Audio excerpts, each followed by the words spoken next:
Content போடுவோம். Episode 24. ஆக்சுவலாக பார்த்து கிராஸ் மொங்கல் இது வந்து தண்ணி வர்றதுக்காக இந்த மாதிரி வச்சுருக்கேன். ஐயோ, ஸோ இது எப்போவுமே வந்து ட்ரை ஆகாமல் இருக்கும். வந்து பார்த்திங்கன்னா வந்து நல்லா ஈரம் இருக்கும்.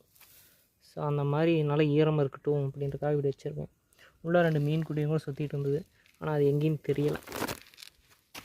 இது நல்லாவே வேகமாகவே வளர்ந்துட்டு இருக்குது. வச்சு ஒரு 2 மாதம் தான் இருக்கும்னு நினைக்கிறேன். இந்த மணி பிளான்ட்டு இங்கே ஒரு கருமிளகு, இது வந்து சின்ன கருமிளகு, அப்புறம் இங்கே ஒன்று சின்னதாக வந்து ஒரு மணி பிளான்ட் மாதிரி, இது ஒரு வேறு வெரைட்டி. ஸோ அதுக்கு வந்து இந்த மாதிரி நான் கொடுத்துருக்கேன். இப்போதைக்கு இந்த மாதிரி ஒரு ஸ்டீல் பைப் கொடுத்துருக்கேன். பார்த்திங்கன்னா தெரியும், மேலே அது வெடிக்கு நல்லா போட்டு நல்லா கட்டி வச்சுருக்கேன். ஏன்னா இது வந்து வேகமாக பிஞ்சிட்டு இருக்குது. இது எப்போ பிஞ்சு விழுகுன்னு தெரியல.